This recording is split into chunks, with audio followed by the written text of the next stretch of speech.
மூன்றாம் நாள் நிகழ்வு. இதற்கு நாளைக்கு உள்ளாவதற்கு கேட்டோம். நேற்றைக்கு வாய்ப்பாட்டில் கேட்டதில்லை. மூன்றாம் நாள் வித்தியாசமாக உபன்யாசம் கேட்கணும் மற்றும் ரொம்ப நாள் தெரியப்பட்டிருக்கான். ரெகுலராகவே நம்ம சங்கர ஜெயந்தி உற்சவத்துக்கு உபன்யாசம் ஏற்பாடுறோம். சென்ற ஆண்டு பார்த்தீங்கன்னா ஸ்ரீராம் என்ற உபன்யாசகர் தில்லை சாஸ்திரத்தில் சுப்பிரமணிய விளக்கம் என்ற தலைப்பிலே ஒரு 3 நாள் நமக்கு வியாக்கியானம் நிறைய மதுசங்கரது முருகபெருமானுக்கு திருச்செந்தூர தானே சென்று அமர்ந்து நேர தரிசனம் பண்ணி பாதாள கேசம் அதை அனுபவிச்சு பாடி அந்த சுப்பிரமணிய விளக்கத்தை நம்ம ரொம்ப அனுபவிச்சோம். அதே போல இந்த ஆண்டு உபன்யாசம் ஒன்று வைக்கணும் அப்படின்னு சொல்லி அதுக்காக நம்ம ஸ்ரீனிவாசலிங்கார் மீனாட்சி இருக்கார் இல்லையா, அவருடைய பேசி பாகவி குமாரி பாகவி மார்கழி மாதம் வீதிகளில் அவரும் பொழுது நம்ம அவாசுடைய வருவோம். நம்மளுடைய பக்தாள் பாகவதாள்லேயே ஆசிரியர் வந்து அவர் ரொம்ப ரொம்ப பிரியம் உண்டு. ஆர்த்தர் கொடுத்து விருந்து கொடுப்பார். லட்சக்கண்ணன் மட்டும் இல்லை, இட்லி தோசை பொங்கல் வடைன்னு சொல்லிட்டு காலம்புற 5 மணிக்கு புறப்பட்டு வராளேவா பசியோட இருக்கா தொண்டையெல்லாம் காஞ்சி போயிருமே அப்படின்னு ஒரு வாத்சல்யத்துல பகவானுக்கு செய்யறதை விட பாகவதாளுக்கு செய்யணும். அடியாளுக்கு அடியன்னு சொல்றாங்க இல்லையா, அந்த மாதிரி அடியவர்களுக்கு தொண்டு செய்யணும் ரொம்ப பிரியப்பட்டு எங்களெல்லாம் ரொம்ப ஆசிரியம் பண்ணுவார். அவருடைய பேத்தி பார்க்கிறது இது மட்டும் இல்லை, இன்னொரு பெருமாளுக்கு உண்டு. அதேபடி ராமதேவ நேதாவுடைய பேத்தி பாடிக்கு சொல்ல வேணும். நல்லா குரல் இன்னும் நிறைய ஒரு விசேஷம் என்ன அப்படின்னு சொன்னால், இந்த காலத்துல குழந்தைகள் உபன்யாசத்துக்கு வர்றது அப்படிங்கிறது ரொம்ப ரொம்ப கம்மி, ரொம்ப கம்மி. சினிமா பாட்டு, செல்போன் இதேதான் கூட்டணிட்டு இருக்காரு ஒழிய ஆன்மீகத்தில் வருவது என்பது மிகப்படை. அதுவரையும் ஒரு பெரிய கூட்டத்துக்கு மத்தியில பேசணும்னு சொன்னா வாக்கு சாத்துரியம், வாக்கு வன்மை, சரஸ்வதியினுடைய அந்த திருவை இருந்தால் மட்டுமே தான் நம்ப முடியும். ஆச்சாரியர்கள் திருவை, குருவுடைய அருள் இருந்தால் தான் நம்ப முடியும். அந்த ஒரு திருவை அவர்களுக்கு இருக்கு. அதனாலதான் கிட்டத்தட்ட 10வது வயசுல 10வது வயசுல இருந்தே உபன்யாசம் பண்ணிட்டே வரா. என்னெல்லாம் இருக்கா நிறைய. சுந்தரகாண்டம், சுந்தரகாண்டத்தை பற்றி அப்படியே அழகா இருக்கிறோம். நம்ம அடுத்த வாய்ப்பு வரும்போது அப்படி நெட்டம் சொன்ன கூட சுந்தரகாண்டம் பற்றி நம்ம பேசுறதுக்கு ஒரு 4 நாளைக்கு டைம் கொடுத்து கேட்க போறோம். சுந்தரகாண்டம் அது மாதிரி திருப்பதி பெருமான் அதுமே சமய அண்ணன் அதை விடுதலை பெருமான் அவருடைய மகிமை ஃபுல்லா பேசியிருக்கிறார் நிறையா. அதே மாதிரி கல்யாணங்கள், சீதா கல்யாணம், ராதா கல்யாணம், ருக்மிணி கல்யாணம், இப்படி பகவானுடைய கல்யாண குணங்களை, கல்யாண வைபவத்தை நிறைய பேசியிருக்காங்க. இன்னைக்கு நம்மளுடைய ஒரு விஞ்ஞானத்துக்கு ஏற்ப ஸ்ரீ ராமநாம பிரபாவம் என்ற தலைப்பிலே பேச இருக்கிறோம். ராமநாமம் நமக்கு விருந்தர்கள் 26 வருஷம் சென்றிருக்கோம். ஹரே ராமா ஹரே ராமா சொல்லிட்டே இருக்கோம். பீஜாட்சரம்னு சொல்லுவோம். நிறைய பீஜாட்சரங்கள் இருக்கு. அந்த பீஜாட்சரங்கள் எல்லாம் வந்து நம்ம குரு மூலம் உபதேசம் வாயினால் மட்டுமே செய்ய முடியும். அதுக்குண்டான அங்கன்யாச கலன்யாச நியதிகளோட தான் நம்ம ஜபம் பண்ண முடியும். ஆனால் தாரக மந்திரம்னு சொல்லக்கூடிய விசேஷமான மந்திரம் எது அப்படின்னா ராமநாமம். ராமநாமம் ராமரை விட ராமநாமத்துக்கு தான் மகிமை அதிகமா. பட்டாபிஷேகம் நடந்துட்டு இருக்கு. சீதா தேவி ராமர் எல்லாருமே அவர் ஹெல்ப் பண்ண எல்லா வானவர்களுக்கும் முக்கியஸ்தர்களுக்கும் எல்லாமே இவர்களுக்குலாம் பரிசு கொடுத்துட்டே இருக்காங்க. சீதா தேவி பார்க்கிறா ஆந்திரேயருக்கு அழகா தன்னுடைய மாதவன் கொடுக்குறாங்க. முத்து மாலை வாங்கிட்டு அவர் என்ன பண்றாரா ஒவ்வொரு மணியா கழிச்சு எடுத்து கொடுக்குறாரு. சீதா தேவிக்கு சந்தேகம் விதவியந்த அபரிமிதமான பொருள் கொடுத்துருக்கோமே, அன்பால கொடுத்துருக்கோமே, இதை கழிச்சு கொடுக்குறாங்க அப்படின்னு கேட்டதுக்காக சொல்றாரா, இந்த ஒவ்வொரு முத்தலையும் ராம நாம சுவை இருக்கா அப்படின்னு பார்க்கிறேன் அப்படின்னு சொல்றாங்க. ராமரை விட ராம நாமத்துக்கு மகிமை ஜாஸ்தி. ராமர் பழைய நதியில தன்னுடைய சகோதர சகிதமாக வைகுண்டம் போகும் பொழுதும் அனுமார் போதையா இருந்தா அப்படின்னா வைகுண்டத்தை ராமர் இருப்பார். ஆனா ராம நாம அங்க இருக்குமா இருக்காரு, இங்கதான் இருக்கும், பூலோகத்தான் இருக்குமா அப்படின்னு சொல்லி ராம நாமத்துக்கு அவ்வளவு மகிமை இருக்கு. ராம என்ற 2 எழுத்து ரா நாராயணன் அப்படின்னு சொல்லக்கூடிய நாராயணன் அந்த ரா எடுத்து பாருங்களேன். அயனன் பெருமாளுக்கு இயக்கமே கிடையாதான். ரா தான் இயக்கக்கூடிய எழுத்தான். நமசிவாய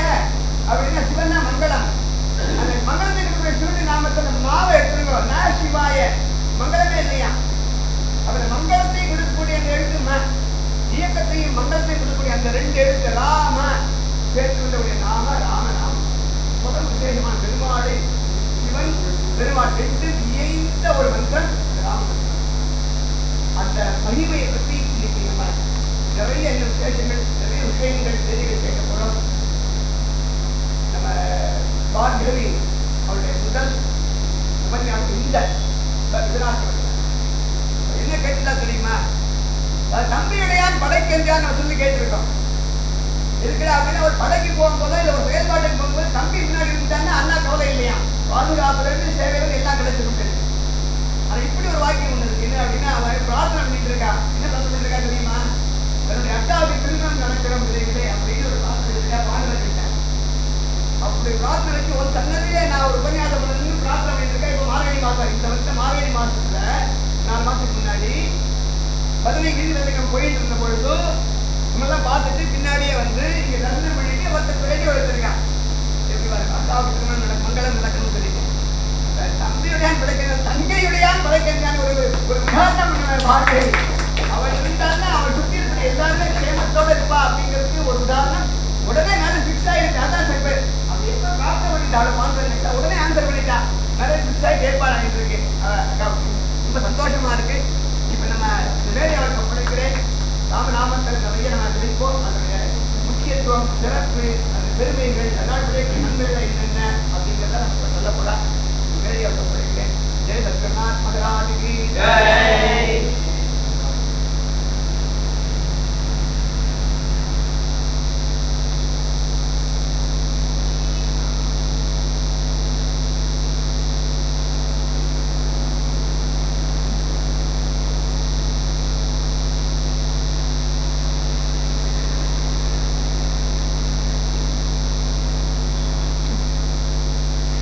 ஆழ்வாரெம்பெருமானார் ஜீயர் திருவடிகளே சரணம்.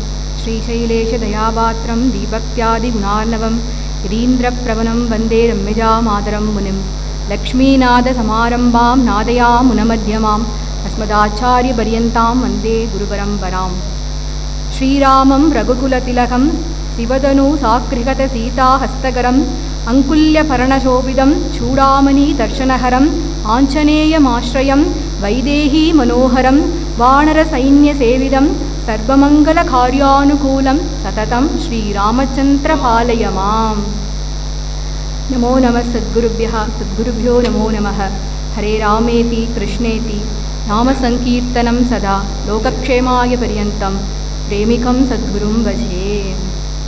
हरे राम राम राम हरे हरे, हरे कृष्ण कृष्ण कृष्ण हरे हरे. हरे राम राम राम हरे हरे, हरे कृष्ण कृष्ण कृष्ण हरे हरे. हरे राम राम राम हरे हरे, हरे कृष्ण कृष्ण कृष्ण हरे हरे.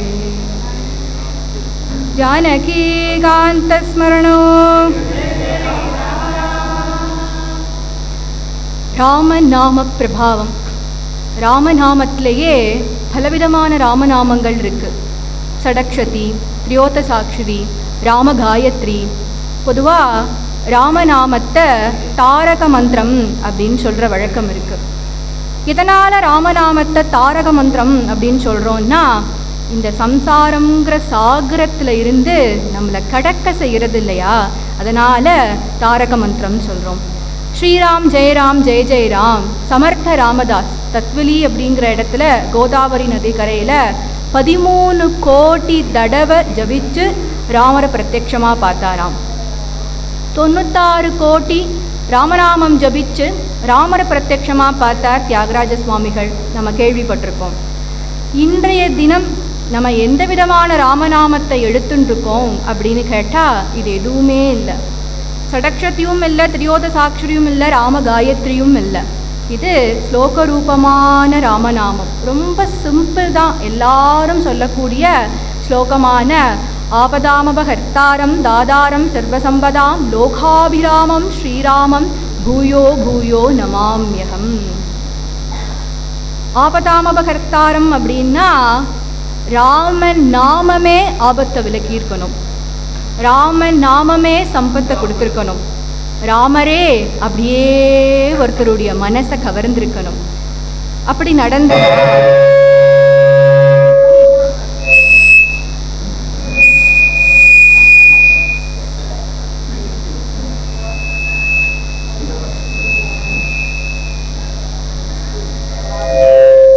அப்படி நடந்ததா? ராமநாமமே ஆபத்தை விலக்கியிருக்கா, ராமநாமமே சம்பத்தை கொடுத்திருக்கா, ராமரே அப்படியே ஒருத்தருடைய மனசை கவர்ந்திருக்காரா அப்படிங்கிற சரித்திரத்தை தான் இன்றைய தினம் பேச போறோம். தியாகராஜ சுவாமிகள் ஒரு தீர்த்த யாத்திரையா போறார். ஒரு சின்ன தீர்த்த யாத்திரையா கிளம்புறார். எப்போ எங்க போனாலும் தன்னுடைய ராமரை அந்த பல்லக்கில் எழுந்தலை பண்ணி தானே கொண்டு போவார். அப்படி போயிட்டே இருக்கும் பொழுது வழியில கோவூர் சுந்தரேசர் அப்படிங்கிற ஒரு ராமபக்தர், அவர் ராமரை சேவிச்சுட்டு தியாகராஜ சுவாமிகளையும் நமஸ்காரம் பண்ணிட்டு, அவருக்கு ரொம்ப நாளா ஒரு ஆசை. என்ன ஆசை அப்படின்னா, ராமநவமியில நம்மளுடைய கைங்கரியம் ஏதாவது இருக்கணும், நம்மளுடைய பங்கு ஏதாவது இருக்கணும்ன்றது ஆசை. அதனால சின்ன பொற்காசெல்லாம் ஒரு பண முடிப்பா கட்டி, தியாகராஜ சுவாமிகள் வாங்கிக்க மாட்டாருங்கிறது தெரியும், ஏன்னா நிதிசால சுகமா அப்படின்னு பாடியிருக்கார் இல்லையா. அதனால அவர்களுடைய சிஷ்யர்கள் இடத்துல அதை கொடுத்து இதை வச்சுக்கணும். குருதேவருக்கு தெரிஞ்சா ரொம்ப கோபிச்சுப்பார், நாங்கள் வாங்கிக்க மாட்டோம், ராமநவமி வரது, ராம உற்சவத்துக்காக இதை வச்சுக்கணும், குருதேவர் ரொம்ப கோபிச்சுப்பார், நாங்கள் வாங்கிக்க மாட்டோம் அப்படின்னு சொன்னதுமே இவர் அந்த பணம் முடிப்ப ராம விக்கிரகத்தை கீழே வச்சுட்டார். இவர்களுக்கும் சிஷ்யர்களுக்கு என்ன பண்றதுன்னே தெரியல. உற்சவம் போது குருதேவர்கிட்ட சொல்லிக்கலாம் அப்படின்னு விட்டுட்டார்கள். இத பின்னாடி இருந்து 2 திருடர் பார்த்துட்டே இருந்திருக்கார்கள். பார்த்ததுலே இருந்து கண்ணு பூரா அந்த பணமுடிப்பு மேலதான் இருக்கு. அப்படியே பின்தொடர்ந்துட்டே வரார்கள். ராத்திரி பொழுது ஆயிடுத்து. திருடர்களுக்கு ரொம்ப சந்தோஷம். கல்லை எடுத்து அடிடா அப்படின்னு இப்படி கல்லை எடுத்து அடிக்கிறார்கள். இந்த கல்லை எடுத்து இப்படி அடிக்கிற சத்தம் கேட்டதுமே சிஷ்யர்களுக்கெல்லாம் ரொம்ப பயம் வந்துடுச்சு. அங்கேருந்து ஓடி போய், குருதேவா குருதேவா, இந்த மாதிரி திருடர்கள்லாம் வந்துட்டார்கள், ரொம்ப பயமா இருக்கு அப்படின்னதும் தியாகராஜ சுவாமிகள் அதுக்கு சிரிச்சுட்டே சொன்னார், மடியில தனம் இருந்தா தானேப்பா வழியில பயம் இருக்கிறதுக்கு. சிஷ்யர்கள்லாம் சொன்னார்கள், மடியில கனம் இருக்கே குருநாதா, கோவூர் சுந்தரேசர் கொடுத்தார், ராமநவமிக்குன்னு கொடுத்தார், தட்ட முடியல, ராமருக்கு தானே கொடுத்தார், அந்த பணமுடிப்பு ராமருக்கு தானே கொடுத்தார், ராமர் சொத்தை ராமர் தானே காப்பாத்திக்கணும், அந்த ராமரே வந்து காப்பாத்திப்பார், எப்பேற்பட்ட ராமர் வரப்போறார்னு கேட்டா, அழகான தாமரை போன்ற கண்கள் உடையவர்கள், கருணையே ரட்சிக்கக்கூடிய கண்கள் உடையவர்கள், பீதாம்பரம் கட்டி கொண்டு அப்படி 2 பேர் வரட்டும்னு சொல்லி கூட முடிக்கலையாம், வந்துட்டார்கள். இந்த 2 திருடர்களுக்கும் பிரத்யட்சம் போல எதிர்கல்வீச்சு. அந்த இருட்லையும் எப்படியும் அந்த திருடர்கள் கல்லை எடுத்து அது மேல அடிக்கிறார்கள். அந்த கல்லு அந்த மேனாவில் படாதபடி பட்டுன்னு தகர்த்துடுறார்கள். மறுபடியும் கல்லை எடுத்து அடிக்கிறார்கள், மறுபடியும் தகர்த்துடுறார்கள். இப்படி மறுபடியும் கல்லை எடுத்து இந்த திருடர்கள் அடிக்கிறார்கள், பட்டுன்னு தகர்த்துடுறார்கள். உகமாட்டா உகபானம் போரும் அவருக்கு. அப்படி இப்படி அழுத்ததுமே இவருக்கு என்ன பண்றதுனே தெரியல இந்த 2 திருடர்களுக்கும். ஆனா அந்த இருட்லையும் ஒரு காந்தி தெரியறது 2 திருடர்களுக்கும். பொழுதும் விடிஞ்சிடுத்து. எப்படியாவது தப்பிச்சா பிழைச்சோம்னு இந்த பக்கம் ஓட வேண்டி இருக்க, தியாகராஜ சுவாமிகள் இருக்கிற பக்கமா இந்த பக்கம் ஓடி வந்தாலாம். ஓடி வந்து சாஷ்டாங்கமா தியாகராஜ சுவாமிகள் காலில் விழுந்து, குருதேவா, உங்களுடைய சேவகர்கள் அந்த 2 பேரை நாங்க பார்க்கணும், நாங்க 2 பேரும் திருடர்கள், அந்த பணமுடிப்பை திருடுறதுக்காக வந்தோம், ஆனா அவர்கள் எப்படியோ காப்பாத்தி விட்டார்கள். அதுக்கு தியாகராஜ சுவாமிகள் ஆச்சரியப்பட்டு, அந்த 2 பேரும் உங்க கண்ணுக்கு தெரிஞ்சாலாப்பா? தெரிஞ்சாலே சுவாமி, இல்லைன்னா அந்த பணமுடிப்பை எப்பயோ நாங்க திருடிட்டு போயிருப்போமே. இனி உன்னை திருடன்னு சொல்லிக்காத, 96 கோடி ராமநாமம் ஜபிச்சு எந்த மூர்த்திய சாட்சா்காரம் பண்ணேனோ அவனை திருட வந்தே பார்த்துட்டீர்களேப்பா, நீங்க எல்லாம் சாமானிய மனிதர்களா? அந்த 2 பேரை காட்டுற இருங்கோ, இப்பதானே சுப்பிரபாதம் ஆயிருக்கு, முதல் தரிசனம் இந்த 2 திருடர்களுக்கு. அப்படி பல்லக்கில் எழுந்தல பண்ணியிருக்க அந்த ராமலக்ஷ்மண திரையை இப்படி விலக்கி பார் அப்படின்னு இப்படி காட்டினார். காட்டுறவா காட்டினா பார்க்கறவாளுக்கு பார்க்க தெரியும் பாஷி அண்ணா. அதுபோல இந்த 2 திருடர்களா இவர்களா காப்பாத்தினார்கள் அப்படின்னு இந்த 2 திருடர்களும் கேட்கல, இவர்கள் தான் காப்பாத்தினார்கள். இனி நீங்க ராமதாசர்னா நாங்க தியாகராஜ தாசர்கள், அப்போ தியாகராஜ சுவாமிகளுக்கு வந்த அந்த ஆபத்தையும் நீக்கி திருடர்களுக்கும் குணங்கிற சம்பத்தை கொடுத்ததுனால ஆபதாமப கர்த்தாரம் தாதாரம் சர்வசம்பதாம் லோகாபிராமம் ஸ்ரீராமம் பூயோ பூயோ நமாம்யகம். ஆதிசங்கரர் ஏற்படுத்திய காஞ்சி காமகோடி பீடத்துல 59வது பீடாதிபதியா இருந்து அந்த குரு பீடத்திற்கு அழியா புகழையும் கீர்த்தியும் கொடுத்தவர் பகவன் நாம போதேந்திர சரஸ்வதி. அதிஷ்டானம் இருக்கு இல்லையா, கும்பகோணம் பக்கத்துல கோவிந்தபுரத்துல. வாழ்நாள் முழுக்க ராமநாமத்தையே ஜபிச்சு ஸ்ரீராம பிரம்மமாகவே வாழ்ந்தவர். அதனாலதான் காமகோடி ராமகோடின்னு இன்னொரு பேரும் அவருக்கு உண்டு. மகாபெரிவா ஒரு யாத்திரையா கிளம்புறார்.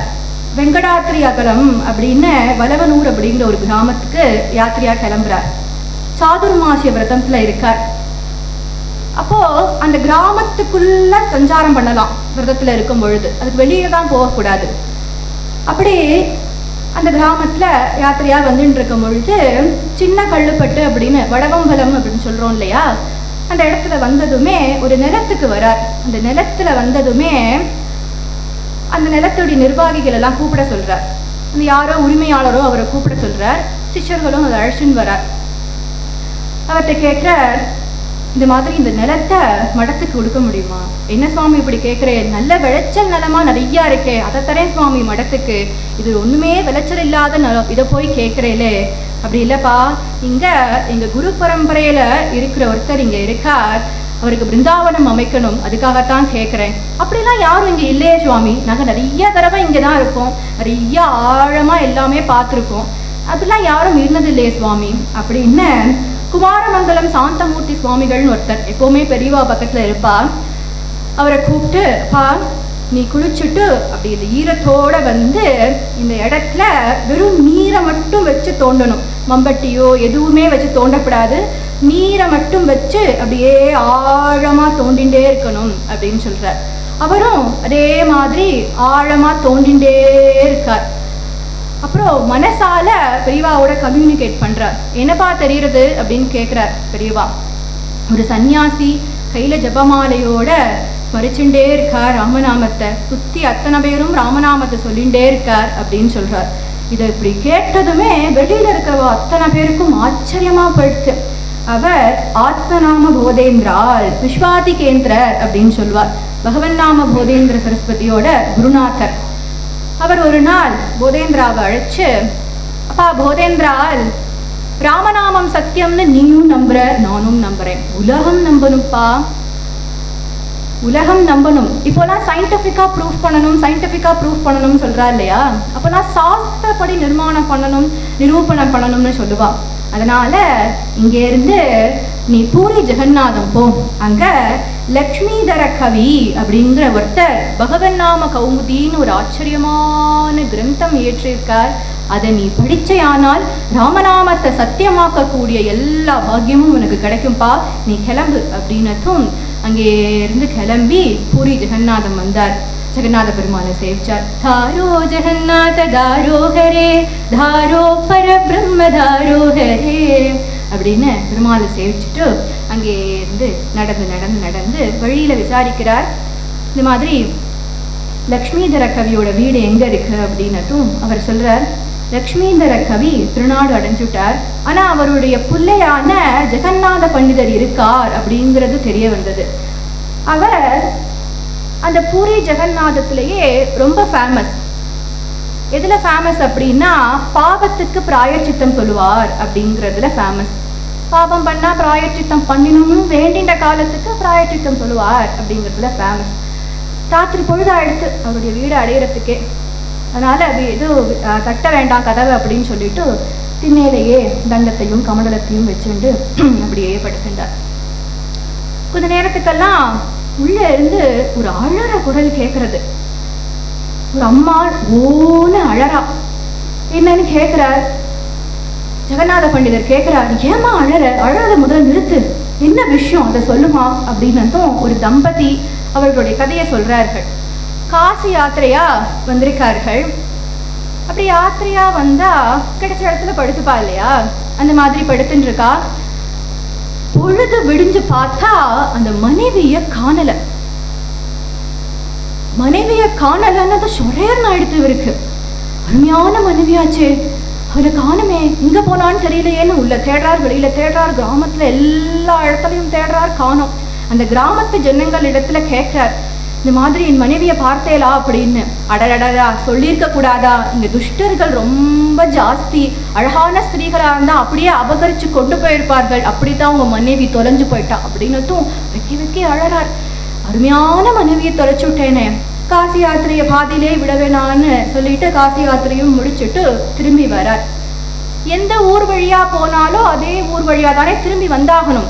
அப்படி அதே ஊர் வழியா வரும்போது அவருடைய மனைவியை தொலைச்ச அந்த ஊர் வந்துடுது. அங்க ஒரு குலத்தாங்கரைட்ட போய், அருமையான மனைவியை தொலைச்சு விட்டேனே, இப்படி போய் தொலைச்சு விட்டேனே, எங்க இருக்காளோ என்ன பண்றாளோன்னு தெரியலையே அப்படின்னு இப்படியே அழுதுண்டே இருக்கார். அப்போ தண்ணி மோடுறதுக்காக ஒரு அம்மாள் வந்தாலாம். இவரை பார்த்ததும் அந்த தண்ணி மோடுற பானையை படார்னு கீழே போட்டு இவர் காலை பிடிச்சி பற்றிண்டாலாம்.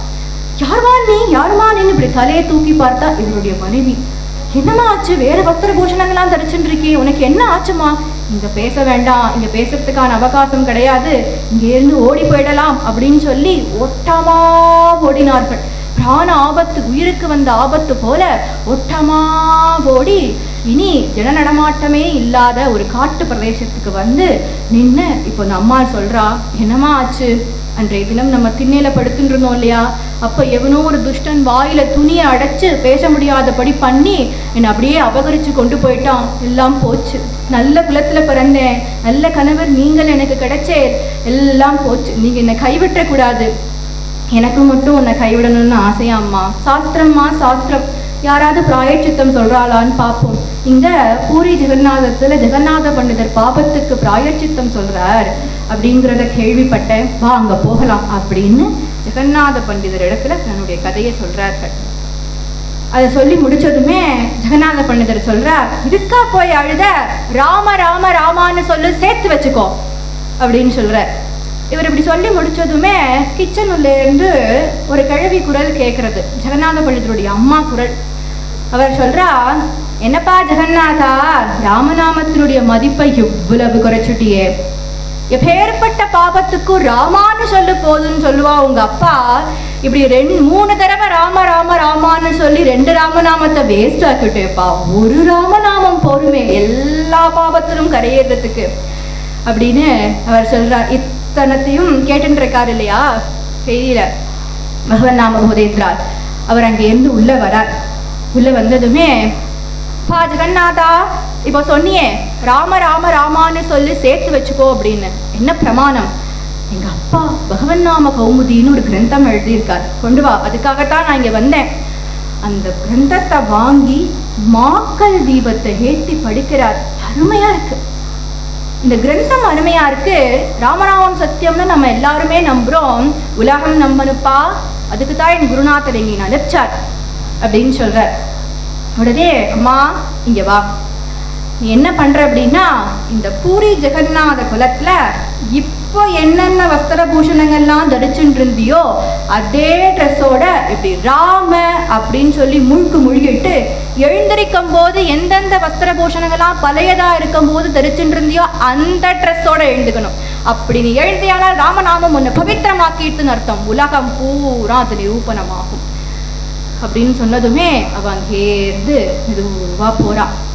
அத்தனை ஜனங்கள் இருக்கா, கூச்சமா லஜ்ஜியா இருக்கு. குருநாதர் இருக்கார், ஒகேந்திரால் இருக்கார். தைரியமா போமா, 1000 அஸ்வமேத யாகத்துக்கு மேல 100 வியாஜவேக யாகத்துக்கு மேல யக்ஞானாம் ஜபயக்யோஸ்மின்னு பகவானே சொல்லிக்கிறான் இல்லையா, ஜபயக்யமா நான் இருக்கேன், தைரியமா போமா, எந்த விதியும் இல்லை, சௌச்ச விதி கிடையாது, சுத்தமா தான் சொல்லணுங்கிறது கிடையாது, சொன்னா நம்ம சுத்தமாயிடுவோம், தேச கால நியமம் கிடையாது, எந்த கால விதியும் கிடையாது, அப்படி எந்த விதியும் இல்லாத பொக்கிஷம்மா ராமநாமம், நீ தைரியமா போ அப்படின்னு அந்த அம்மாள் இறங்கி படியில இறங்கி அந்த குழக்காங்கரையில இறங்கினதுமே ராம அப்படின்னு இப்படி சொல்லி முழுக்கிட்டு இப்படி எழுந்தாரோ இல்லையோ, பழையதா இருந்த போது எப்படி வஸ்திர பூஷணங்கள்லாம் தரிச்சுட்டு இருந்தாலோ அப்படி குங்குமம் புஷ்பம் சந்தனம்னு தீர்க்க சுமங்கலியா எழுந்துட்டதுமே எல்லாருக்கும் சத்தியமா போயிடுத்தே, ராமநாமமே ஜெயிச்சுடுத்தே, ராமநாமத்துக்கே ஜெயமுண்டாயிட்டேன், ராமா ராமா ராமா ராமான்னு அத்தனை பேரும் அப்படி கோஷம் பாடுற. அப்போ அந்த அம்மாள் மட்டும் அங்கேருந்து எழுந்து வந்து புதேந்திரால் முன்னாடி உட்காந்து இப்படி அழுதுன்னு இருக்கா. என்ன கைமாறு பண்ண முடியும் இந்த குருநாதருக்கு? இப்படி ஒரு வாழ்க்கையும் கொடுத்திருக்கார் இல்லையா? குருநாதர்களுக்கு என்ன கைமாறுமே பண்ண முடியாது வாழ்க்கையில. அப்படிதான் ருக்மிணி அழுதுன்றக்கா, பரிதபிச்சுன்றக்கா. கிருஷ்ணனை கண்டு ஆசைப்பட்டா, கிருஷ்ணனுக்கு தான் மாலையிடணும்னு நினைச்சா. ஆனா அவன் அண்ணா ருக்மி சிசுபாலனோட கல்யாணம்னு ஏற்பாடு பண்ணிட்டான். அப்படி விஷயம் தெரிஞ்சதுமே அழறா. என்ன கிருஷ்ணா இது, சிம்மத்துக்கு பாகம் போடணும்னு நினைச்சு ஒரு நரினதை தூக்கின்னு போறதா? இப்படி ஆயிட்டே என் நிலைமை அப்படின்னு அழுதுன்றக்கா. அப்பதான் எந்த ஒரு ஆத்மாவுக்கும் எந்த ஒரு சோலுக்கும் உண்மையான அன்பு, உண்மையான பிரேம பகவான் இடத்துல இருந்தா யாரை எப்படி அனுப்புவான்னு தெரியாது, அவ அன்னைக்கு வந்து சேருவா. அப்படிதான் முன்ன தெரியல பின்ன தெரியல ஒரு பாகவதர் பஜனை பண்ணிட்டே வர்றார். ராம் கிருஷ்ண ஹரி ஜெய ராதா கிருஷ்ண ஹரி ஜெய, ராம் கிருஷ்ண ஹரி ஜெய ராதா கிருஷ்ண ஹரி ஜெய, ராம் கிருஷ்ண ஹரி ஜெய ராதா கிருஷ்ண ஹரி ஜெய, ராம் கிருஷ்ண ஹரி ஜெய ராதா கிருஷ்ண ஹரி ஜெய அப்படின்னு பஜனை பண்ணிட்டே வர்றார். இவரால ஒன்னும் பிரயோஜனம்லாம் அவரால் கூப்பல பாத பூஜை பண்றதுக்காக. அதான் பாருங்க, சொல்பமப்பிய தர்மஸ்ய தாயத்தே மகதோ பயாத்து அப்படின்னு சொல்லப்பட்டிருக்கு. சின்ன சின்ன தர்மம் பண்ணினா கூட அது பேரிடர் காலத்துல உதவியா இருக்கும். அந்த பாகவதரை அழைச்சு உட்கார வச்சு ருக்மிணி தேவியே பாத பூஜை பண்றா. பாத பூஜை பண்ணினா அந்த நீர் குளிர்ச்சியா தானே இருக்கணும், சுடுறதாம், சுட்டு பொசுக்கிறதாம். என்னன்னு இப்படி தலையை தூக்கி பார்த்தா ருக்மிணி தேவி அழுதுன்றிருக்கா. ஏமா அழற? அப்பாவோ பேர்பட்ட மகாராஜா, அண்ணாவோ ஒரு அண்ணாவா ரெண்டு அண்ணாவா 5 அண்ணா, ராஜாத்தி நீ ஏமா அழற? அவரால் வெக்கச்சு போயிருக்கா இல்லையா, சொல்ல முடியல. கடைக்கனால இப்படி தோழிகளை பார்க்குறா. தோழிகள்லாம் சொல்றார், எங்க சுவாமினி கிருஷ்ணனை கண்டு ஆசைப்பட்டா, கிருஷ்ணனுக்கு தான் மாலையிடணும்னு நினைச்சா. ஆனா அவன் அண்ணா ருக்மிணி சிசுபாலனோட கல்யாணம் நிச்சயம் பண்ணிட்டா. நாளைக்கு கல்யாணம், சோபாவினின்னு எழுதுறா. பொழுது விடிஞ்சா கல்யாணம் அப்படின்னதுமே இந்த பாகவதர் சொன்னார், நாளைக்கு தானே கல்யாணம், நாளைக்கு தானே கல்யாணம். அடுத்த க்ஷணம், அடுத்த செகண்ட் நம்ம லைஃப்ல என்ன நடக்குங்கிறது நமக்கு தெரியாது. நாளை வரைக்கும் டைம் இருக்கோ இல்லையோ, நீ ஒரு கடிதம் எழுதி கொடு, நான் கிருஷ்ணன் இடத்துல சேர்த்து அவன் அங்கே அழைச்சின்னு வரேன் அப்படின்னதுமே இப்படி கூம்பி போயிருக்க தாமரை கொல்லு மலர்ந்தா எப்படி இருக்கும் அப்படி மலர்ந்தான் ருக்மிணி தேவியோட முகம். அந்த கடிதம் எழுதி கொடுக்குறா. இந்த பாகவதர் இங்க மறைஞ்சார், இந்த துவாரகையில தோன்றினார். கிருஷ்ணன் வரவேற்கிறான். பாகவதார் எப்படி வரவேற்கணும் கிருஷ்ணனுக்குன்னு தான் தெரிஞ்சுக்கணும். நான் தான் பகவான் காலவரு அப்படின்னா இருக்க மாட்டானா. அந்த வந்த பாகவதரை வரவேற்று அவருக்கு பாத பூஜை பண்ணி அந்த தலத்தை தாம் புரோக்ஷணம் பண்ணிக்கிறான். அப்புறம் எல்லாம் விசாரிச்சுட்டு எங்கிருந்து வரி, என்ன விஷயம்? விதர்ப்ப தேசத்து ராஜகுமாரி கடிதம் எழுதி கொடுத்துருக்கா. படியுமே படியுமேன்னா என்ன எல்லாரும் படிப்பாளே, பிரைவேட்டா ஒரு ராஜகுமாரி ஒரு ராஜகுமாரனுக்கு எழுதியிருக்கா அப்படின்னா தான் தானே கொடு அப்படின்னு படிப்பா. அந்த ஒலிவு மறைவு கூட கிடையாதான் பகவானுக்கும் பாகவதாருக்கும். அப்படி பகவானா கிருஷ்ணன். அப்படி ருக்மிணியா இருந்து அந்த கடிதத்தை எப்படி படிச்சிருப்பாலோ அப்படி படிக்கிறேன் கிருஷ்ணா கேள். விதர்ப்ப தேசத்து ராஜகுமாரி எழுதி கொள்வது எப்படி கூப்பிடுறதுன்னு தெரியலையா. எடுத்தாலே நாமம் 1000 சகஸ்ர நாமத்திலையும் இல்லாத நாமம் புவன சுந்தரா அப்படின்னு எழுதினா.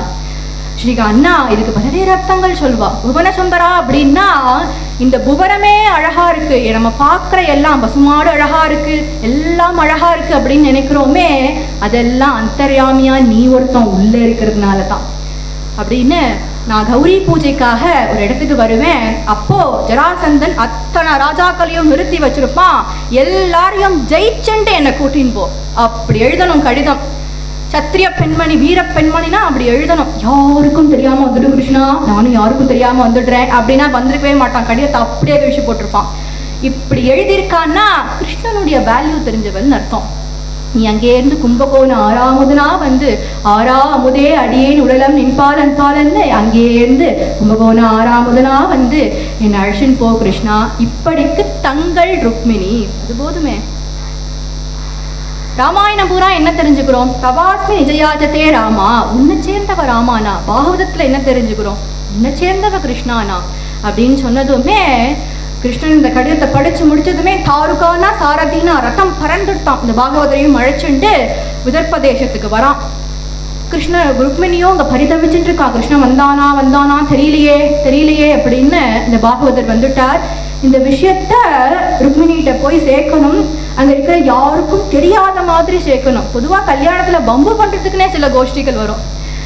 அப்படி இந்த விஷயத்த ருக்மிணி காதுல போய் சேர்க்கணும். அங்கே இருந்து இந்த பாகவதர் வந்து, ருக்மிணி வந்தாச்சுமா, உன்னுடைய மணாளன் வந்தாச்சுமா, உனக்கே உரிய அந்த ஒப்பில்லா அப்பன் வந்தாச்சுமா அப்படின்னதும் ருக்மிணி கௌரி பூஜைக்காக அங்கே இருந்து வந்தா. அத்தனை ராஜாக்களும் நின்றுருக்கான், ஜராசந்தன் நிறுத்தி வச்சிருக்கான். இவ இங்க இருந்து என்ன சைகை சொன்னான்னு தெரியல, அவன் அங்க இருந்து என்ன புரிஞ்சுட்டான்னு தெரியல. அந்த கிருஷ்ணன் தேர்ல இருந்து ஜல்லுன்னு குதிச்சான், ஜல் ஜல் ஜல் ஜல் ஜல்னு ஓடி வந்தான், குட்டி ருக்மணிய கட்டி தூக்கினான், ரதத்துல பறந்துட்டானா. அத்தனை ராஜாக்களும் இப்படியே வேடிக்கை பார்த்துட்டு இருக்கா. ஜராசந்தன் வந்து கத்துறான், என்னடா போறா பிடிக்காம இருக்கே. பங்குனி உத்திரம் சேர்த்தி உற்சவம் கிடைக்குமான்னு தெரியல, அதான் சேர்த்தி உற்சவம் பார்த்துட்டு இருக்கோம். சேர்த்தி உற்சவம் பார்த்துருக்க அழைச்சின்னு வந்தேன், சிசுபாலனோட சேர்த்து வைக்கிறதுக்குள்ள அழைச்சின்னு வந்தேன் அப்படின்னு இவன் கிளம்பினதுமே ருக்மிணிக்கு என்ன பண்றதுன்னு தெரியலையாம். இப்படி குருநாதரா இருந்து அந்த பாகவதர் சேர்த்து வச்சார் இல்லையா, அந்த ருக்மிணி என்ன கைமாறு பண்றதுன்னு தெரியலையாம். பிரியமன்யன் நாமசா கை கொபிச்சா. குருநாதருக்கு வாழ்க்கையில எந்த விதமான கைமாறுமே பண்ண முடியாது. இந்த அம்மாள் போதேந்திராள் முன்னாடி இப்படி மண்டிட்டு கிடக்கா.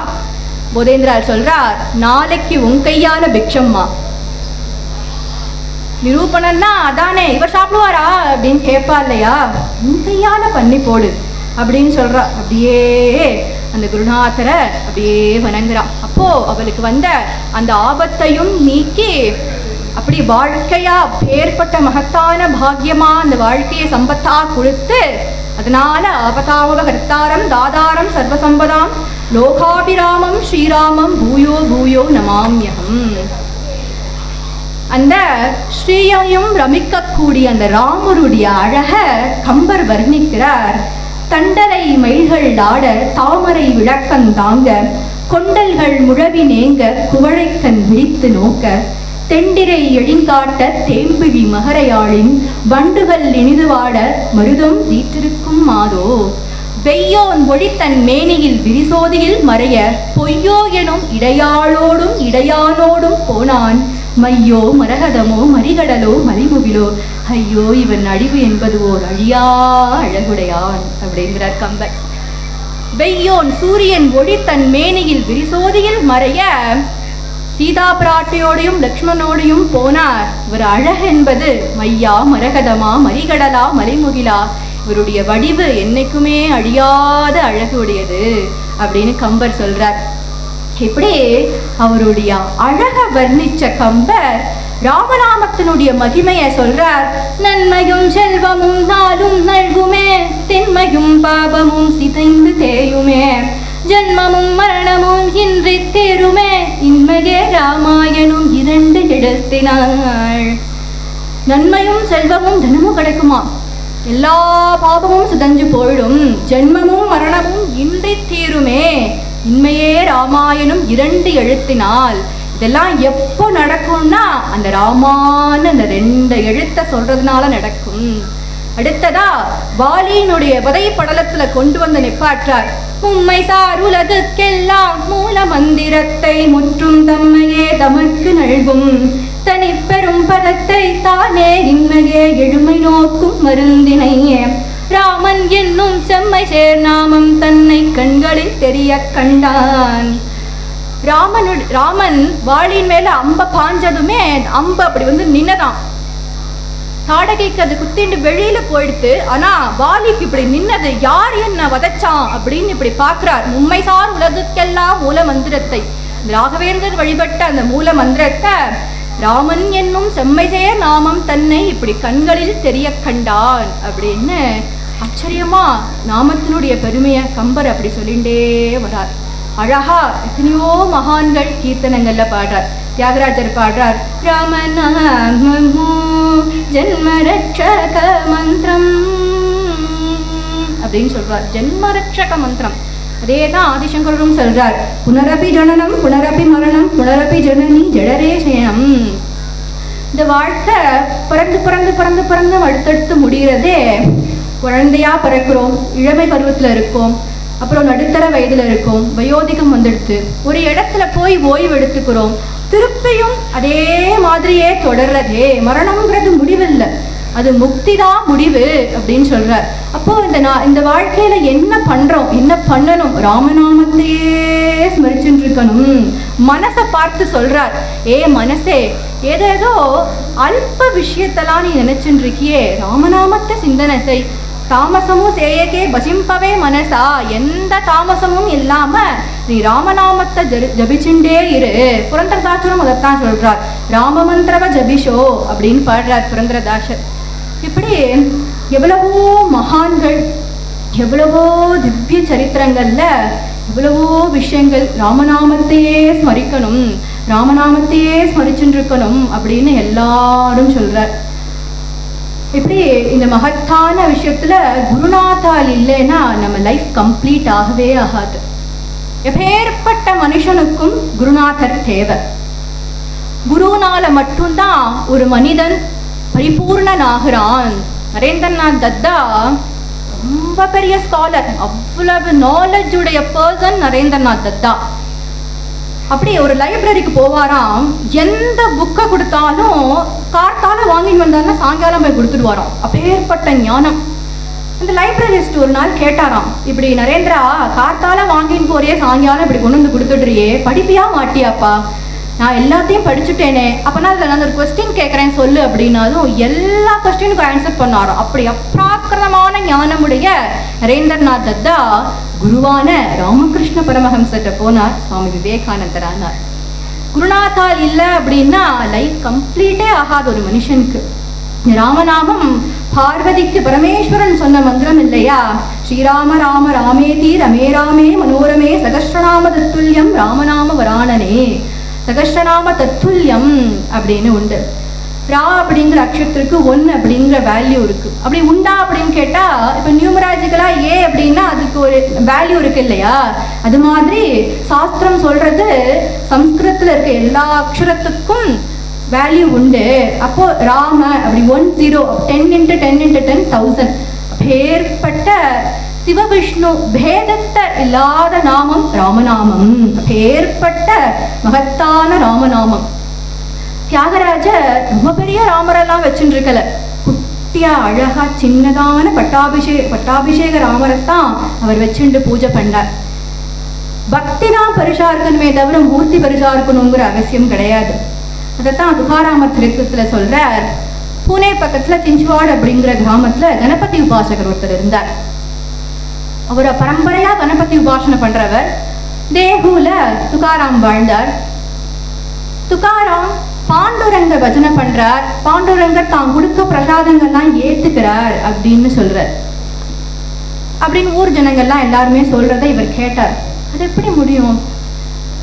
பரம்பரையா நம்ம பூஜை பண்ணிட்டு இருக்கோம், ஆனா கணபதி எப்படி நம்ம இடத்துல எந்த பூஜையும் எதுவும் சாப்பாடெல்லாம் எதுவும் சாப்பிடலையே, இவருக்கு மட்டும் எப்படி கொடுக்குற பாலெல்லாம் ஏத்துக்கிறார் அப்படின்னு ரொம்ப சந்தேகமா இருந்தது. அங்கிருந்து சிஷ்யரை போட்டு இந்த மாதிரி தேகுல போய் துகாராம் அழிச்சுன்னு வா அப்படின்னார். துகாராம் ஞானி, இவர் இங்க கூப்பிட்டது அவருக்கு அவங்களுக்கு தெரிஞ்சிருத்தோம். அங்கே இருந்து வரார். இந்த சிஷ்யர் வழியில வந்ததும், அப்பா நீ எங்க போற? இந்த மாதிரி தேகுவுக்கு போறேன், துகாராம் ஒருத்தர் அழிச்சுன்னு வரத்துக்கு. நான் தான் துகாராம், பாப்பா அப்படின்னு அழிச்சுன்னு போனாராம். இந்த கணபதி உபாசகர் பூஜை பண்ணிட்டு இருக்கார். உயர்ந்த பொருட்கள் வச்சுதான் பூஜை பண்ணுவார். அப்படி வெள்ளி, தங்கம், நிறைய புஷ்பங்கள், நிறைய பழங்கள், உயர்ந்தவரமான வஸ்துக்களை வச்சுதான் பூஜை பண்ணுவார். அப்படிலாம் பூஜை பண்ணலாம், தப்பு கிடையாது. ஆனா உயர்ந்ததை வச்சு பூஜை பண்றோங்கிற எண்ணம் இருந்துட்டா உயர்ந்தது தாழ்ந்து போயிடும். ரமண மகர்ஷி சொல்ற மாதிரி புண்ணியம் பண்ணோருக்கு பூ உண்டு நீர் உண்டுன்னு கொஞ்சமா கொஞ்சோண்டு தண்ணி, 2 துளசி, அது போதும். பக்திக்கு அது போதும். இந்த துகாராமரை பத்தி கேள்விப்பட்டிருக்காரே ஒலி அவரை பார்த்ததில்லை. துகாராம் உட்கார்ந்துட்டு இருக்கார். இந்த கணபதி உபாசகர் அங்கே இருந்து வந்தார். நிறைய வேத பாராயணக்காரர்களுக்கெல்லாம் எல்லாம் தினமும் சாப்பாடு போடுவாராம் ஒரு ஆற்றுல. அப்படி அத்தனை வேத பாராயணக்காரா உட்கார்ந்துருக்கா. உள்ளே இருந்து அவர் வந்ததும் இப்படி நமஸ்கரிக்கிறார். துகாராமும் சாஷ்டாங்கமா விழுந்து நமஸ்கரிக்கிறார். ஏதோ பணி இருக்கு போல இருக்கு, என்னன்னு பார்ப்போம் சொல்லிட்டு அவர் எழுப்பி, ஏன்பா நீ பாண்டுரங்க பூஜை பண்றியாம், பாண்டுரங்க பஜனையெல்லாம் பண்ணிட்டு இருக்கியாம், பாண்டுரங்கர் நீ கொடுக்குற பிரசாதங்கள்லாம் ஏற்றுக்கிறான்னு சொல்றியாமே, இது எந்த விதத்துல நியாயம்? பரம்பரையா நான் பூஜை பண்ணிட்டு இருக்கேன், அப்படிலாம் எந்த பிரசாதமும் வந்து சாப்பிட்டது இல்லையேப்பா. என்ன சொல்றேன்? பரம்பரையா கணபதி பூஜை பண்றேன், எந்த பிரசாதமும் சாப்பிட்டது இல்லையா? உண்மையான பக்தி, உண்மையான அன்பு, உண்மையான பிரேமையோட கொடுத்தா அந்த பகவான் எதையுமே ஸ்வீகரிச்சுப்பான். சபரி பாட்டி உண்மையான பக்தியும் அந்த உண்மையான அன்பையும் தானே கொடுத்தா, அந்த ராமர் அதை ஸ்வீகரிச்சுக்கலையா? அதான் உண்மையான அன்பு, உண்மையான பக்தி இருந்தா எல்லாத்தையுமே பகவான் ஸ்வீகரிச்சுப்பான். இப்படி எவ்வளவோ மகான்களுடைய சரித்திரம், எவ்வளவோ மகான்கள் குருநாதரா இருந்து பல்வேறு விஷயங்கள் நமக்கு வழிகாட்டியா இருந்திருக்கார். ஆதிசங்கரர் நிறைய பேர் அந்த அத்வைதத்தை தான் ஃபாலோ பண்ணியிருக்கா. அவர் ஏற்படுத்தின அத்வைத கான்செப்டை தான் எல்லாருமே ஃபாலோ பண்ணியிருக்கா.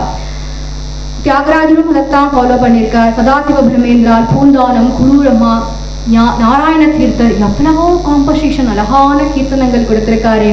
ஸ்ரீதர சுவாமியோட வியாக்கியானம், பூபதேவர், போதேந்திர ஐயாவால், மதுரநல்லூர் சுவாமிகள், இப்படின்னு எவ்வளவோ பேர்பட்டதான அத்வைதத்தை அப்படி வழி நடத்தியிருக்காலே. பேர்பட்ட மகத்தான் அந்த குருநாதர் எப்பேற்பட்டவரா இருப்பார். பூர்ணா நதி கரையில காலடி கிராமத்துல சிவதனு ஆரியாம்பாள் அப்படிவருக்கு அவதாரம் பண்ணினார். ருத்ரே தெய்வத்யே திருவாதிர நட்சத்திரத்துல அவதாரம் பண்ணினார். சின்ன வயசுலயே குழந்தைக்கு பூனல் போட்டாச்சு. சின்ன வயசுலயே அப்பாவும் காலகதி ஆயிட்டார். அந்த சோகத்துல தான், அந்த சஃபரிங்ல தான் ஆத்ம விசாரத்துக்கு ஆதாரமா இருக்கு. லோகத்திலேயே அப்பாவை நம்மளுக்காக கடைசி வரைக்கும் உழைக்கிற ஒரே ஜீவன் அப்பா தான். எந்தவித எதிர்பார்ப்புகளுமே இல்லாம, தனக்கு எந்தவித சுகத்தையுமே ஏற்படுத்திக்காம தன் குழந்தைக்காக அனவரதமும் உழைச்சுட்டு இருக்க ஒரு தெய்வம் அது அப்பா தான். அப்படி குழந்தை பகவதி பிக்ஷாம் தேகின்னு போயின்னு இருக்கு.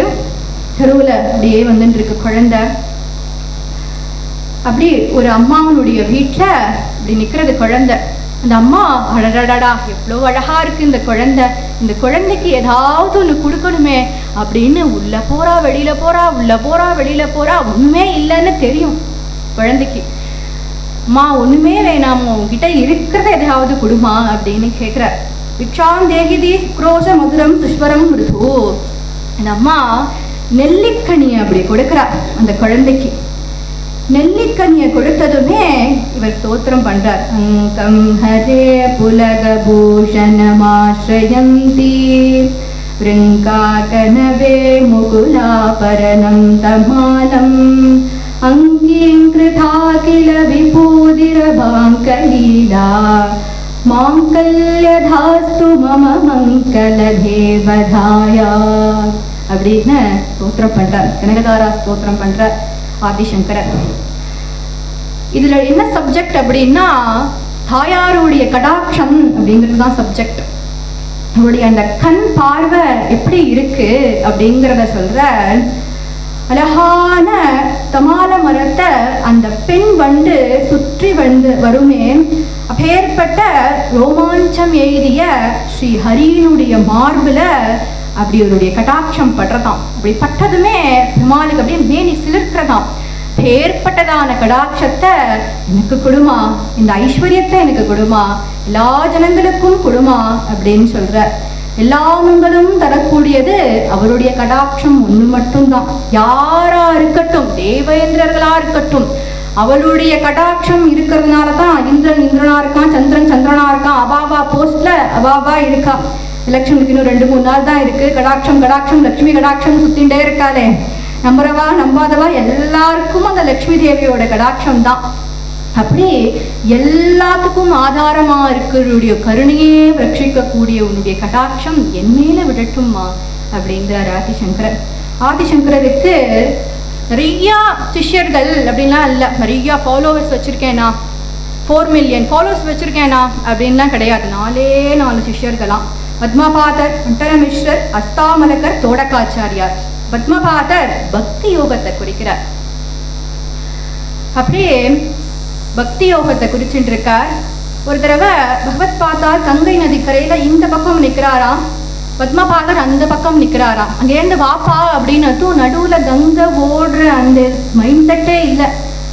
அவர் அப்படி நடந்து வர்றார். கங்காதேவி அப்படி அவர் பாதத்தை வச்சதுமே ஒரு தாமரை அப்படி கொல்லுன்னு மலர்றதாம். அப்படியே அந்த தாமரையிலேயே அப்படி நடந்து வந்து கரையை தாண்டி ஆதிசங்கர பகவத் பாத்தாள்கிட்ட வந்து நிற்கிறார். திரும்பி பார்த்ததுக்கு அப்புறம் தான் கங்கை நதி கரையை நடந்து வந்திருக்கோங்கிறதே தெரியுது. அவர் ஒரு சமயம் காட்டுல தவத்துக்காக போறார். நரசிம்மரை பார்க்கணும் அப்படிங்கிறதுக்காக நிறைய வேதம் கரைபுரள படிச்சவர். அப்படி காட்டுக்கு போறார். நரசிம்மர் 5 வயசு குழந்தைக்கு கூப்பிட்டதுமே ஓடி வந்த கதை நம்ம எல்லாருக்குமே தெரியும். ஆனா ஒரு வேடுவனுடைய பக்திக்கு வந்தார் அப்படிங்கிறத பத்மபாதர் சொல்றார். அவர் தவம் இருந்துட்டே இருக்கார், ரொம்ப நாள் தவம் இருக்கார், தனம் உடனே தியானத்திலே இருக்கார். இந்த வேடுவன் தினமும் வந்து பாக்குறானாம். யார் இவரு, எதுக்கு இங்கேயே இருக்கார் அப்படின்னு பார்த்துட்டே இருக்கானாம். ஒரு நாள் கேட்டே விட்டானாம், தவத்தை கழைச்சிட்டு கேட்டுட்டானாம், யார் சுவாமி நீங்க, இங்கேயே ரொம்ப காலமா இருக்கேளே, இந்த மாதிரி நரசிம்மரை பாக்குறதுக்காக தவத்துல இருக்கேன்பா. யார் சாமி அவர், நீங்க சொல்லுங்க, நான் இந்த காட்டுல எங்க இருந்தாலும் அழைச்சுன்னு வரேன். என்னப்பா நீ, நான் எவ்வளவோ சாஸ்திரங்கள் படிச்சிருக்கேன், எவ்வளவோ வேதங்களை கரைபுரள கத்துன்னு இருக்கேன், எனக்கு தெரியாத நரசிம்மன் உனக்கு தெரியாதப்பா. நான் இன்னைக்கு சாயங்காலம் ஆறத்துக்குள்ள அந்த நரசிம்மர் எங்க இருந்தாலும் கூட்டின்னு வரேன் பாருங்க அப்படின்னு கிளம்பினானாம். அன்ன ஆகாரம் எதுவுமே சாப்பிடல. நடுவுல புலி வரது, மான் வரது, வேட்டையாடணுங்கிற சிந்தனையே கொஞ்சம் கூட இல்லை. அப்படியே கடைசியா சாயங்காலம் ஆழ்த்து இப்படி அவருக்கு கொடுத்த வாக்க மீறிடுவோமோ அப்படின்னு மலையில இருந்து குதிச்சு தன் உயிரையே விடுறதுக்காக போயிட்டாராம். அப்போ நரசிம்ம பகவான் காட்சி கொடுக்கிறார். அப்பா நரசிம்ம, அவரை சேவிக்கணும் கூட இவருக்கு தெரியல. நீந்தான் அந்த நரசிம்மரா, இங்க வாப்பா அப்படின்னு அந்த செடி கொடிகள்லாம் படர்ந்து இருக்கும் இல்லையா, அந்த படர்ந்த செடி கொடிகள் எல்லாத்தையும் நரசிம்மர் மேல கட்டினானாம்.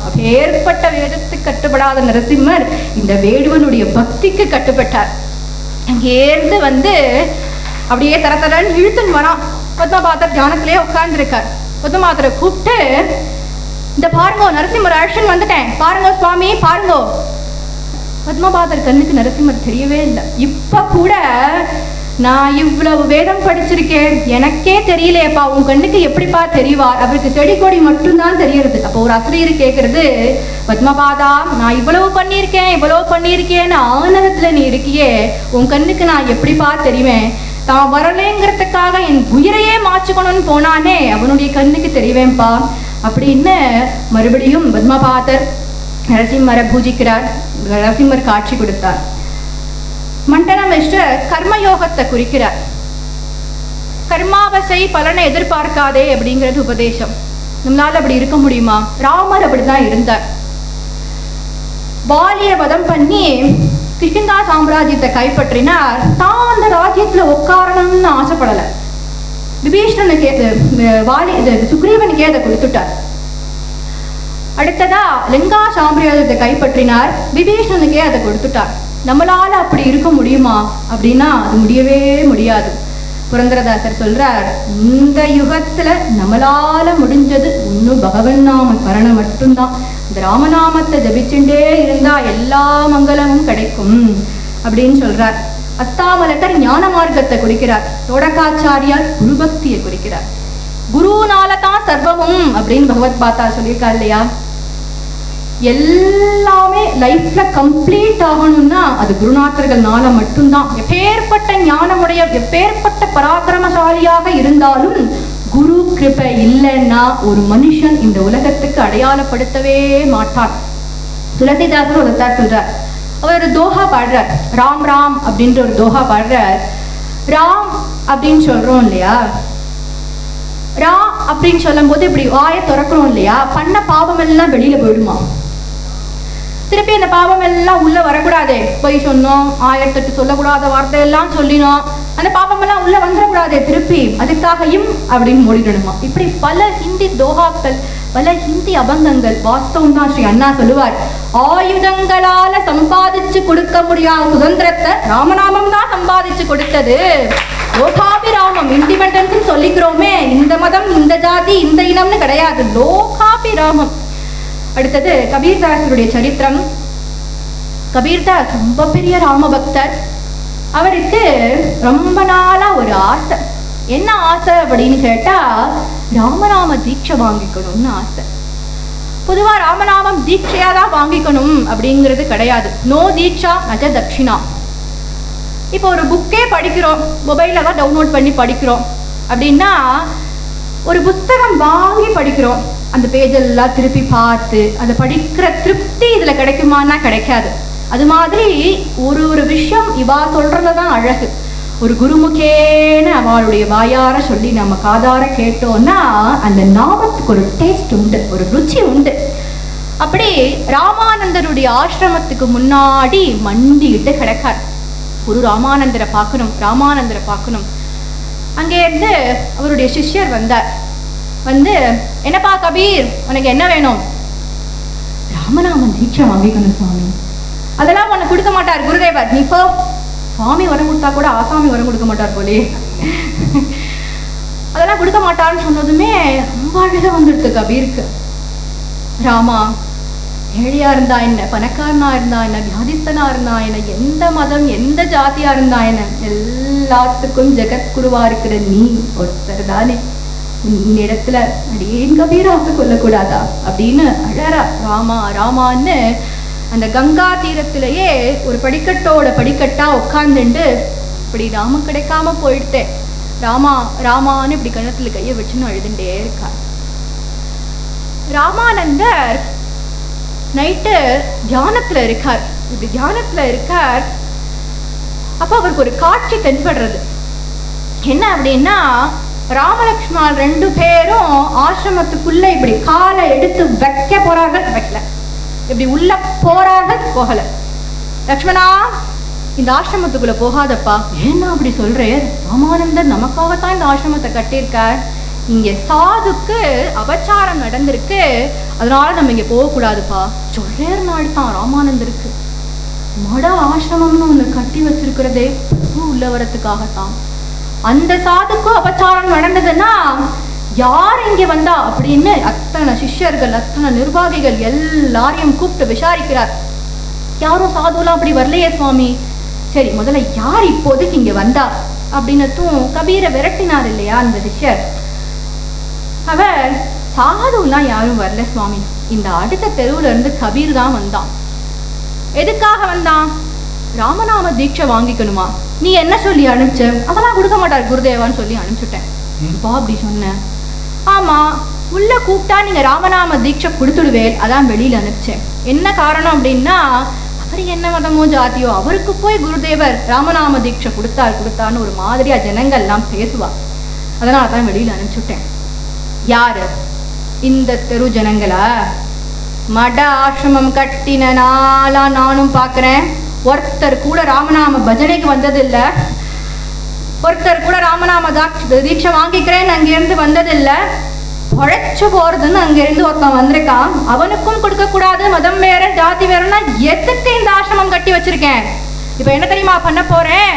பொழுது விடியறதுக்கு முன்னாடியே கங்கா ஸ்நானம் பண்ணி பொழுது விடிஞ்சதும் ஊரறிய கபீருக்கு ராமநாம தீட்சை கொடுக்க போறேன் அப்படின்னு கிளம்பிட்டார் வயசானவர்.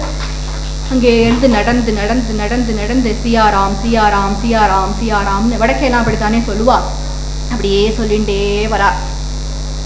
தினமுமே அந்த படிக்கட்டுல இறங்கி ஸ்நானம் பண்ற வழக்கம் இல்லையா, அப்படி மெதுவா தன்னுடைய சரணத்தை ஒவ்வொரு திரணமா ஒவ்வொரு படிக்கட்டுலையும் வச்சுட்டே வரார். இந்த படிக்கட்டுல தானே கபீர் குமுறிண்டு முட்டிண்டு அழுதுண்டு இருக்கார்.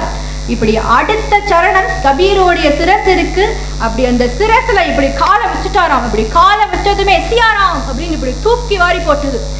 யாருடைய சிரசம் என்ன காலை வச்சுட்டோம் போலையே அப்படின்னு இப்படி தலையை தூக்கி பார்க்கிறார் கபீர் தான். யாருப்பா நீ? அடியேனத்தான் கபீர்னு சொல்லுவா.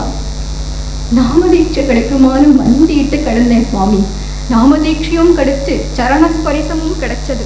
எப்படி ஒரு பாக்கியம் பண்ணுவேனா, இறுக்கி கட்டினுட்டாராம் அப்படியே கபீர.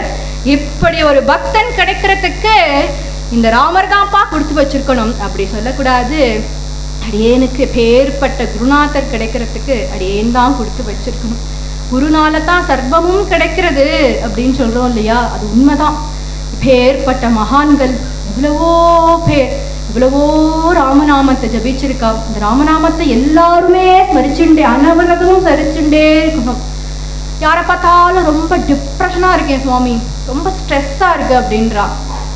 சௌக்கியமாக இருந்தால் கூட சில பேர் சௌக்கியமாக இருக்கேன்னு சொல்ல மாட்டா. சௌக்கியமாக இருக்கேடா அப்படின்னு கேட்டால் ஏதோ இருக்கேன் சுமார் அப்படின்னு சொல்லுவா. அப்படி ஒரு கோஷ்டிகள் இருக்கா. எதுக்கு ஸ்ட்ரெஸ் ஆகணும், எதுக்கு கவலைப்படணும்?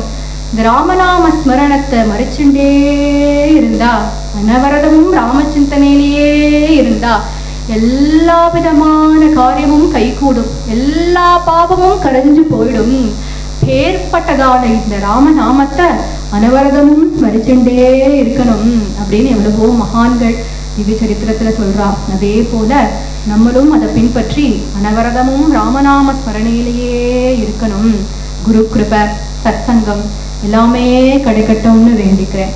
भूताचकाशार मुनिभक्तिशार परकाल षटकोपशङ्कुताय भागवत पदरेणुकुलशेखर वान श्रीविष्णुचित्तार्य वन्दिताय जयमङ्गलं नित्यशुभमङ्गलम् इदमान्तवरधेर गुरुगुरं मौन्य निर्घोष निजदाश भूजिताय इदपत्रप्रेमिकदि कीर्तिताय जयमङ्गलं नित्यशुभमङ्गलम्. ரொம்ப நன்றி. ஒரு பொன்னான நாளில் இங்கே அழைச்சு ஏற்பட்டதான சத்சங்கத்தை ஏற்படுத்தி ஸ்ரீ அண்ணா சொல்லுவா, ஒரு சத்சங்கம் எப்போ கிரகிக்கும் அப்படின்னா அவன் தலையில் அக்ஷதை போட்டிருக்கணுமா. இன்னைக்கு இந்த சத்சங்கம் இங்கே கிரகிக்கணும் அப்படின்னு, அதனால தான் இந்த சத்சங்கம் இவ்வளோ அமைதியாக அமைஞ்சிருக்கு. அடியேனுக்கு ரொம்ப பெரிய நன்றியை தெரிவிச்சுக்கணும். ஆற்றுக்கு வந்து அழைச்சு இவ்வளோ தூரம் கூட்டின்னு வந்து பண்ண வச்சதுக்கு ரொம்ப நன்றியை தெரிவிச்சுக்கிறேன். இந்த சத்சங்கம் எப்போவுமே தொடரணும். குரு கிருபை சத்சங்கம் எல்லாருக்குமே கிடைச்சு எல்லா மங்களமும் எல்லாருக்கும் கிடைக்கணும்னு வேண்டிக்கிறேன். நன்றி.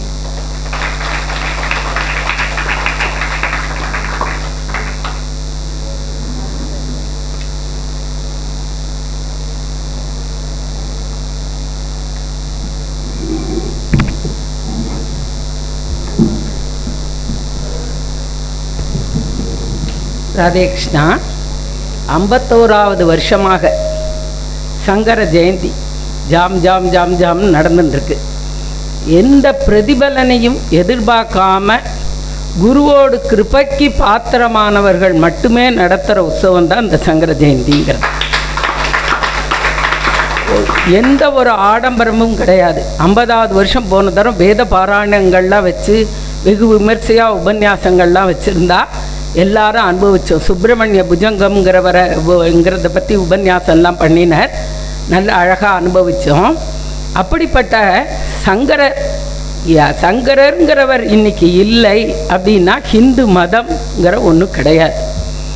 இவ்வளவு வேதங்களை வகுத்து அவ்வளவு சாஸ்திரங்களையும் கானாதிபத்தியம், கௌமாரம், சாக்தம் அப்படின்னு 6 விதமாக ஷண்மதங்களாக ஹிந்து மதத்தை பிரித்து யார் யாருக்கு எதில் ருச்சியோ, வைஷ்ணவத்தில் ருச்சியா போ, சைவமா, கௌமாரமா, முருகன் இஷ்டமா அந்த வழியில் போ, நீ உனக்கு எது இஷ்டமோ அவ்வளவையும் சொல்லி கொடுத்தவர் சொல்கிறார். பஜ கோவிந்தம் பஜ கோவிந்தம் கோவிந்தம் பஜ மூடமதே. எவ்வளவு பஜ கோவிந்தம் பஜ கோவிந்தம், ஹே மூடமதேன்னு நம்மளை பார்த்து சொல்லலாமா? பகவத் பாதா எப்பேற்பட்டவர், எல்லாரையும் பார்த்து மூடமதேன்னு சொல்லலாமா? இன்றைக்கி எப்படி கண்டுபிடிப்புகள்லாம் கண்டுபிடிச்சிருக்கா. விண்வெளிக்கு நெதோ சேட்டலைட்டில் போயிட்டு வந்துட்டுருக்கா. எங்கேயோ நடக்கிற ஒரு விஷயத்தில் ஆற்றுல பொட்டியில் பார்த்துட்டு இருக்கோம். அப்படியெல்லாம் புத்திசாலியாக இருக்கக்கூடிய நம்ம பார்த்து மூடமதேன்னு சொல்கிறாரே அப்படின்னா, நீ உலக விஷயங்களில் ரொம்ப சூரனாக இருக்க, அசகாய சூரனாக இருக்க. ஆனால் பாரமார்த்திகம் பகவத் விஷயத்தில் நீ மூடமதே, நீ மூடனாதான் இருக்க. ஏன்னா யார்கிட்டையானு இப்போ கேளுங்கோ, ஒரு ராமாயணத்தில் நிறைய விஷயங்கள் தெரியுமா? நாங்கள் அதெல்லாம் படிக்கிறது இல்லை. டிவியில் என்ன சீரியல் போடுறானோ அதைத்தான் நாங்கள் பார்த்துட்டுருக்கோம். குழந்தைகளுக்கு ஒரு சாதம் ஊட்டணும்னா அந்த காலத்தில் கதைகள் சொல்லி சொல்லி சொல்லி தான் ஊட்டுவாள். ஆனால் இப்போ எல்லோரும் ஒரு ஃபோனில் ஒரு பாட்டை போட்டு விட வேண்டியது. அந்த குழந்தை பாட்டுக்கு அதை பார்த்துட்டே இருக்கும். என்ன கொடுக்குறோன்னே தெரியாது, அது கொடுத்துட்டே இருப்பாள். அதனால பாரமார்த்திக விஷயத்தில் நீ மூடனா இருக்கியே. இவ்வளவு சாஸ்திரங்கள் நான் பண்ணிட்டேன், ஆனால் கலியுகத்துக்கு ஏற்ற ஒரே ஒரு தர்மம், கலவு கல்மஷ சித்தா நாம் பாபத்ரவ்யோப ஜீவினாம் விதிக்கிரியா விஹீனானாம் கதிர் கோவிந்த கீர்த்தனம் அப்படின்னு ஒரே கதி கோவிந்த நாமந்தான்ப்பா. அதை சொல்கிறதுக்கு தான் இந்த கலியில் நமக்கு எல்லாருக்கும் அதுக்கு ஒன்று தான் சக்தியே. நம்மளால் யோகாபியாசம் பண்ண முடியுமா, இல்லது ஞானத்தில் அப்படி இருக்க முடியுமா? எந்த விதத்திலையும் நமக்கு சக்தி கிடையாது. அசக்தனாக இருக்கக்கூடிய நமக்கு ஒரே கதி கோவிந்த நாமந்தான். அப்படிங்கிறத இன்னைக்கு இந்த ராமநாம பிரபாவம்ங்கிற விஷயமாக குழந்தை அழகாக எடுத்து சொன்னால், போதேந்திரருடைய சரித்திரம் முழுக்க சொன்னான். போதேந்திரர் ரத்தன சித்தாந்தம் பண்ணியிருக்க. நாம கௌமுதிங்கிறது பகவன் நாம சித்தாந்தம்ங்கிறது அவருடைய எல்லா கிரந்தங்களையும் ஸ்ரீ ஸ்ரீ அண்ணா அது நமக்கு புரியிற மாதிரி எழுதியிருக்கார். பகவன் நாம கௌமுதி நாம சித்தாந்தம்ங்கிறதெல்லாம் அவ்வளோ லகுவாக அவ்வளோ அழகாக எழுதியிருக்கார். வேதங்களில் ஒவ்வொரு ஸ்லோகமும் சொல்லி சொல்லி இதுக்கு நிரூபணம் நாமம், இதுக்கு நிரூபணம் நாமம்னு அவ்வளோ அழகாக எழுதியிருக்கா ஸ்ரீ அண்ணா. அப்படி அத்தனை பேரும் நாம் பார்க்கக்கூடிய ராமானுஜர் அடுத்த நாள் ராமானுஜ ஜெயந்தி. நம்ம 2 பேரும் ஒரே நட்சத்திரம்தான், ஆனால் அவள் நட்சத்திரத்தை முக்கியமாக வச்சுருக்கிறதுனால 21 சங்கர ஜெயந்தி, 22 ராமானுஜ ஜெயந்தி. ராமானுஜரும் அர்ச்சாவதாரங்கள்லாம் எப்படி நம்ம கைகொள்ளணும், எப்படி ஆராதிக்கணுங்கிறத எடுத்து சொன்னவர் இல்லையா? அப்பேற்பட்ட இவ்வளவு திவ்ய தேசங்களையும் நமக்கு காமிச்சு கொடுத்து அதுக்கு எப்படி ஆராதனை கிரமம் எல்லாத்தையும் அமைச்சவர். அப்பேற்பட்ட 2 சூரர்களுடைய ஜெயந்தி வருது. அப்போ அந்த ஜெயந்தியில் நம்மளும் கலந்து கொண்டு அந்த ராமநாமத்தினுடைய பிரபாவம், சங்கரருடைய கதையையும் சுருக்கமாக சொன்னால், கபீர்தாசர் எப்படி ராமநாமத்தை அனுபவித்தார், துளசிதாசர் எப்படி அப்படிங்கிறதெல்லாம் பற்றி குழந்தை அழகாக சொன்னால், இன்னும் மென்மேலும் அவன் நிறைய உபன்யாசங்கள் பண்ணி அதில் தேர்ச்சி அடையணும்னு பகவானை பார்த்து. சத்குருநாத் மகராஜிக்கு நண்பர்கள் சார்பாக மார்கழிக்கு ஒரு கௌரவம் செய்யப்படுகிறது.